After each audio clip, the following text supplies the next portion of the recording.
Hi எல்லோருக்கும் வணக்கம். Welcome to Vijith views. அந்த வீடியோவில் நம்ம பிக் பாஸ் கொண்டாட்டம் இருக்கா இல்லையா அப்படிங்கிற அப்டேட்டு, அது மட்டும் இல்லாமல் விஜய் அவர்களுடைய அரசியலில் ஏற்படும் வேறு லெவலில் அப்டேட்ஸ் வந்து பார்த்திங்கன்னா வந்துட்டுருக்கு அப்படிங்கிறது தான். ஸோ அதை பற்றியும் நம்ம இந்த வீடியோ டிஸ்கஸ் பண்ண போகிறோம். ஸோ வீடியோக்குள்ளே போகிறதுக்கு முன்னாடி சேனலுக்கு புதுசாக இருந்தீங்க அப்படின்னா கண்டிப்பாக சப்ஸ்கிரைப் பண்ணிக்கோங்க. வீடியோ மறக்காமல் ஒரு லைக்கை போட்டுக்கோங்க. இப்போ நம்ம வீடியோக்குள்ளே கண்டிப்பாக போகலாம். ஸோ இன்றைக்கி வந்து பார்த்தீங்கன்னா டாபிக் வந்து பிக் பாஸ் கொண்டாட்டம் எப்போ அப்படின்ற மாதிரி ஏகப்பட்ட பிக் பாஸ் ரசிகர்கள் வந்து பார்த்திங்கன்னா கேட்டிங்க. ஸோ நம்ம வந்து பிக் பாஸ் வீடியோவை தாண்டி நிறைய விஷயங்கள் வந்து பார்த்திங்கன்னா பேச ஆரம்பிச்சிட்டோம். அரசியல் ரீதியாக விஜய் அவர்களுக்கு ஆதரவு கொடுக்குற மாதிரி வந்து பேசிகிட்டு இருந்தோம். ஆனால் விஜய் அவர்களுடைய பர்சனல் வந்து பார்த்திங்கன்னா பயங்கரமாக டேமேஜ் ஆகிடுச்சு அப்படிங்கிறது உங்கள் எல்லாத்துக்குமே தெரியும். ஆனால் அதை வந்து சமாளிக்கும் வகையில் விஜய் அவர்கள் வந்து சொன்னாலும் நீங்கள் லீகலாக என்ன அப்ரோச் பண்ணீங்க அப்படின்றத வந்து நிறைய பேர் வந்து கேட்டுட்டு இருந்தாங்க. அதற்கான ஒரு விஷயம் வந்து இருக்குது. அதுக்கு முன்னாடி பிக் பாஸ் கொண்டாட்டம் என்னாச்சு அப்படின்னு கேட்டிங்கன்னா, பிக் பாஸ் கொண்டாட்டம் எனக்கு தெரிஞ்சு இந்த ஒரு வாரத்தில் ஷூட்டிங் இல்லை என்றால் கண்டிப்பாக கிடையாது அப்படின்ற மாதிரி சொல்லலாம். என்னங்க சொல்கிறீங்க? அப்போ பிக் பாஸ் சீசனில் இனிமேல் வந்து பார்த்தீங்கன்னா கொண்டாட்டம் இருக்குமா அப்படின்ற ஒரு டவுட்டே வந்துருச்சு. ஏன்னா இந்த சீசன் பொறுத்த வரைக்கும், பிக் பாஸ் 9 பொறுத்த வரைக்கும் ஒரு 4-5 பேர் சுற்றி தான் கேம் இருந்துச்சு. மிச்சம் விளையாடவே இல்லை. இவங்களுக்கு ஒரு கேடு, இவங்களுக்கு கப்பு கொடுத்ததே ஒரு டம்மியாக ஒன்று வாங்கிட்டு போச்சு. அந்த கப்பு கொடுத்த டம்மி ஒன்று அப்படிங்கிறது உங்கள் எல்லாத்துக்குமே தெரியும். அது யார் அப்படின்னு நான் சொல்ல வேண்டாம். அது திருப்பி போக வேண்டாம், சரியா? ஏன்னா வின்னரே தகுதி இல்லை அப்படிங்கிறப்ப கொண்டாட்டம் எதுடா அப்படின்ற மாதிரியான ஒரு மனநிலையில் தான் விஜய் இருக்காங்களாம். இன்னொன்று பாலகமருதன் வந்து பார்த்தீங்கன்னா வெளியே போயிருக்காங்க போல. அதாவது மார்ச் மாதம் அடுத்த வாரம் நீங்கள் எடுத்துக்கிட்டிங்கன்னா பாரு வந்து இங்கே போகிறாங்க, தாய்லாண்டுக்கு ஒரு ட்ரிப் மாதிரி வந்து அரேஞ்ச் பண்ணிட்டு போகிறாங்க. கமருதீனம் வந்து அவுட் ஆஃப் ஸ்டேஷன். ஸோ மிச்சம் எவனாவது வச்சு கூப்பிட்டு வந்து கொண்டாடணும் அப்படின்னா விஜய் டிவி மட்டும்தான் உட்காந்து பார்க்கணும், வேறு எவனும் பார்க்க மாட்டான். அதனால் வந்து பார்த்திங்கன்னா என்ன பண்ணுறதுன்னு தெரியாமல் முடிச்சுட்ருக்காங்க. ஏன்னா இதை தாண்டிடுச்சுன்னா அவ்வளோதான். மார்ச் முதல் வாரம் தாண்டாலே முடிஞ்சிருச்சு, இனிமேல் கிடையாதுன்னு ஆகிடுச்சு. இப்போ 15ஆம் தேதி தான் deadline.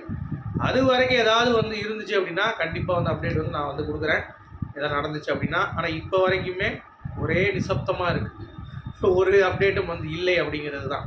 Okay, but the team is planning அப்படின்ற மாதிரி தான் சொல்கிறாங்க.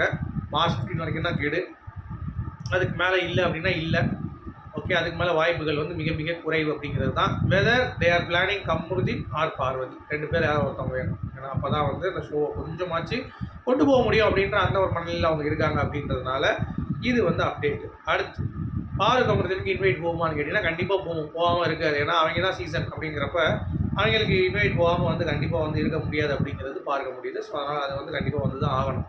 அடுத்து கமருதீனை உமன்ஸ் டே அன்னைக்கு சீஃப் கெஸ்ட்டாக கூப்பிட்டு போய் ஒரு ஃபங்க்ஷன் நடத்தியிருக்காங்க. இது வந்து எப்படி பார்க்குறாங்க, அது எப்படி கூப்பிடுவாங்க? அவர் மரியாதை எல்லாம் பேசுவார், உமனை என்னைக்கும் மதிச்சது கிடையாது அப்படின்ற மாதிரி. அது நீங்கள் வந்து கூப்பிட்றவனை தான் கேட்கணும். ஏன்னா அவ்வளோ விஷயங்கள் கமருதீன் அவர்கள் வார்த்தைகள் வந்து பேசியிருக்காரு. அவர் பேசாத ஆளே கிடையாது, பொண்ணுங்களும் கிடையாது உள்ள. அந்தளவுக்கு தரக்குறையாக பேசியிருக்காப்புல. அப்போ ஏன்னா உமன்ஸ் டே கொண்டாடுறது கூப்பிட்டீங்க அப்படின்னா அந்த நிறுவன தேவை கேட்கணும். நம்ம இங்கே உட்காந்துக்கிட்டு சொல்லக்கூடாது. உமன்ஸ் டே கூப்பிட்டாங்கல்ல, அவங்கள தான் நீங்கள் கேட்கணும். ஏன்னா அது வந்து ஒரு தவறான ஒரு சொசைட்டிக்கு ஒரு மெசேஜ் கொடுக்குற மாதிரி தான் இருக்கும் கமருதீன் இன்வைட் பண்ணுறது அப்படிங்கிறது. ஸோ அது வந்து தப்பாக தான் எனக்கு தோணுச்சு. அவர் கேமுக்கு ஓகே அப்படிங்கிறதெல்லாம் ஓகே, பட் உள்ளே இருந்தப்போ ரியலாக இருந்தார், ராவாக இருந்தார்லாம் ஓகே. ஆனால் இந்த விஷயம் பெண்களை வந்து அவர் பேசிய அந்த விதம் அப்படிங்கிறது தவறு. அது பார்வை உள்ள சொல்லியிருக்காங்க, அந்த மாதிரி பேசக்கூடாது அப்படின்னு சொல்லிட்டு. அதனால் உமன்ஸ் டேக்கு அப்படி ஒரு அடையாளமாக ஒருத்தரை கூட்டு போகிறது அப்படிங்கிறது எனக்கு பெருசாக வந்து உடன்பாடு இல்லை. ஓகே, அடுத்து பாரு வியானாவுடைய பாட்காஸ்ட் பார்த்தீங்களா இல்லையா? அதை பற்றி கேட்டிருந்தீங்க பாருவோடைய ஃபேன்ஸு, இந்த மாதிரி கொஞ்சம் பேசுங்கன்னு சொல்லிட்டு. அப்புறம் சாண்ட்ரா ஒரு இன்டர்வியூ ஏதோ கொடுத்துருக்காங்க போல், அதை பற்றி பேச சொல்லியிருக்கீங்க. நான் வந்து பிக் பாஸ் விட்டு கடந்து போயிடலான்னு பார்த்துட்டேன். ஏன்னா திருப்பி அதை பற்றி பேச வேண்டாம். அவங்க தான் இன்டர்வியூ கொடுத்துட்ருக்காங்க அப்படின்னா நம்ம வந்து அதை பேசணுன்ற அவசியம் இல்லை. ஓகேவா? ஸோ பாரு வியானா பாட்காஸ்ட்டில் பெருசாக இல்லைங்க. அதாவது ரெட் கார்டுங்கிறது ஒரு சில விஷயங்கள் வந்து வரைமுறை வேணும். ஏன்னா ரெட் கார்டுங்கிறப்ப அங்கே இருக்கிறது நான் ஏற்கனவே சொல்லியிருந்தேன், 10 பேர் ரெட் கார்டு கொடுக்கணும். அதுக்கடுத்து தான் பாரதி கமருதீன் கொடுத்துருக்கணும். அதுக்கு முன்னாடி அவ்வளோ ரெட் கார்டு விஷயங்கள் நடந்துச்சு உள்ள, அதெல்லாம் வந்து விட்டாங்க. பாரு கமருதீனுக்கே முன்னாடி கொடுத்துருக்கணும், அந்த கவரை பற்றி பேசும்போதே. அப்பயே கொடுக்கல அவங்க. ஸோ எல்லாத்தையும் என்கரேஜ் பண்ணிவிட்டு கடைசி வந்து பார்த்தீங்கன்னா கண்டென்ட்டுக்காக பார்வை கமருதீன் தூக்கி போட்டது தான் நம்ம கேள்வி கேட்டோம், ஏன்டா போட்டிங்க அப்படின்னு சொல்லிட்டு. ஓகேவா? மற்றபடி அந்த ஃபார்மெட்டே வந்து பிக் பாஸ் கமல் சார் போனதுலேருந்து போயிடுச்சு. ஸோ அதனால் அதை பற்றி தான் பேசியிருந்தாங்க. அது ரொம்ப அற்புதமாக இருந்தது. அப்புறம் உள்ளே அவங்களுக்குள்ளே இருந்துக்க பாண்டிங்கு வெளியே வந்துட்டு, அதாவது வியானா வந்து உள்ளே இருந்து கேம் ஆடினது கிடையாது. அந்த உள்ளே ஒரு ரீஎன்ட்ரி கொடுத்து ஒன்று பண்ணாங்கல்ல சம்பவம், பொம்மை இருக்கி, அதெல்லாம் வந்து வேறு லெவலில் இருந்துச்சு. அதெல்லாம் டிஸ்கஷன் வந்து போச்சு அப்படிங்கிறது பார்க்க முடிஞ்சிச்சு. மற்றபடி எப்பயும் போல் அவங்க பற்றி பேசுனது. இப்போ பாரு வந்து இந்த துணிவே சக்தின்னு சொல்லிட்டு என்னை நேரில் பார்க்கும்போது எல்லாம் ஜாலியாக பேசுகிறாங்க, போன பேரை என்னை பற்றி தப்பாக பேசுகிறாங்க அப்படின்ற மாதிரி தரமாக பிக் பாஸ் வீட்லேயும் பண்ணிகிட்டு இருந்தாங்க. உங்களுக்கு எவ்வளோ கேளாமல் பேசுனாங்க உங்களை பற்றி. அதாவது சீசன் பொறுத்த வரைக்கும் அந்த மாதிரி ஆகிடுச்சிங்க. பிக் பாஸ் சீசன் 9 அப்படிங்கிறது ஒன்றுமே இல்லாத சீசனாக போச்சு. அதனால தான் கொண்டாட்டமே வைக்கல அப்படிங்கிறது தான் பார்க்க முடியுது. ஸோ நீங்கள் இதை எப்படி பார்க்குறீங்க இதை அப்படிங்கிறத கண்டிப்பாக சொல்லுங்கள். ஆனால் பார்வதி வியானா பேசுனதில் ஒரே ஒரு விஷயம் தான் எனக்கு, ரெட் கார்டுக்கு ஒரு ரூல்ஸ் வைங்கடா, இதுதான் ரெட் கார்டு, இது பண்ணால் ரெட் கார்டு கொடுப்போன்ட்டு. ஏன்னா அதை நீங்கள் சொல்கிறீங்க, ஆனால் அதுக்கேற்ற மாதிரி ரெட் கார்டு கொடுக்குறீங்களா அப்படின்னா அது கேள்விக்குறியாக தான் இருக்குது. அதனால் அதை நீங்கள் முதல்ல ஸ்ட்ரீம்லைன் பண்ணுங்கள், அப்புறம் ரெட் கார்டை வந்து கொடுக்கலாம் தூக்கிக்கிட்டு ஆட்டிக்கிட்டு அப்படின்ற மாதிரி தான் நமக்கு தோணுச்சு. ஓகே, ஸோ இதை பற்றி பேசணுன்ட்டு. அடுத்து விஜய் அவர்களை பற்றி பேசி தான் ஆக வேண்டும்.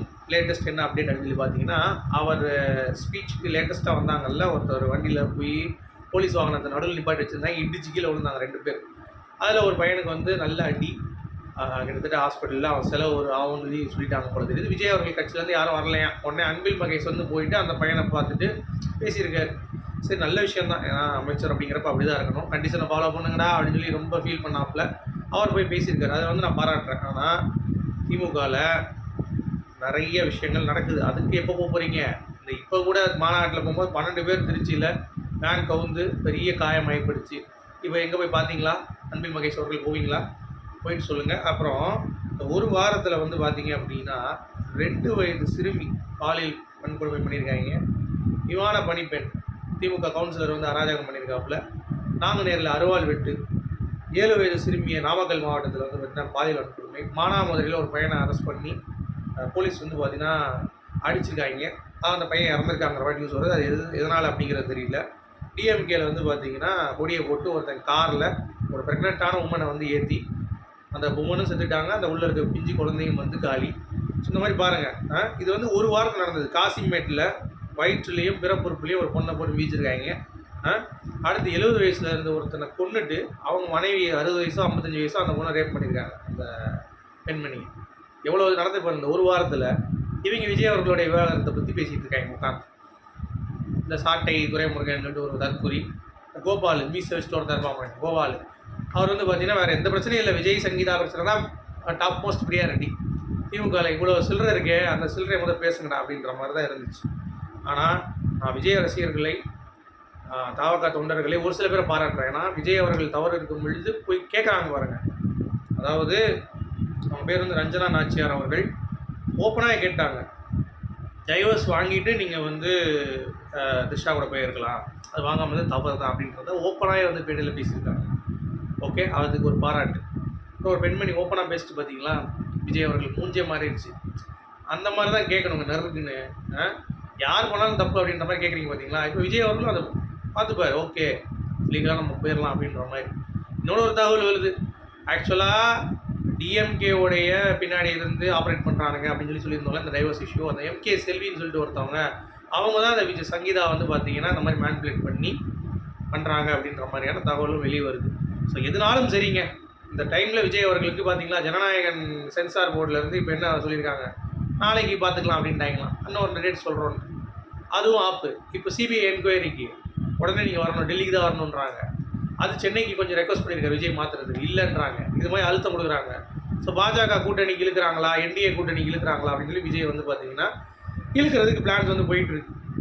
அதுலேயும் வந்து கௌராமல் விஜய் அவர்கள் தனியாக நிற்கணும்னு சொல்லி அமெரிக்கா அட்வைஸ் பண்ணியிருக்காரு.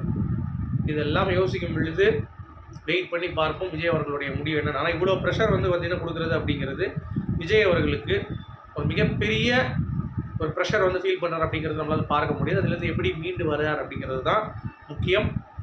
பார்ப்போம் எப்படி அரசியல் தரம் வந்து சூடு பிடிக்குது அப்படின்னு சொல்லிட்டு. சரிங்களா. அடுத்து டிஎம்கே மாநாட்டில் பார்த்தீங்களா, பிரியாணி சப்ளை பண்ணுறது யார்? போலீஸ் பண்ணுறாங்க. பாதுகாப்புக்கு போலீஸ் வரமாட்டீங்க, பிரியாணி சப்ளை பண்ணுறதுக்கு போகிறீங்க, என்னத்தை சொல்ல அப்படின்ற மாதிரி தான் வந்து எனக்கு தோணுச்சு. உங்களுடைய கருத்துக்கள் என்ன சொல்லுங்கள். மீண்டும் சூப்பராக அடுத்த சந்திக்கும். அது வரைக்கும்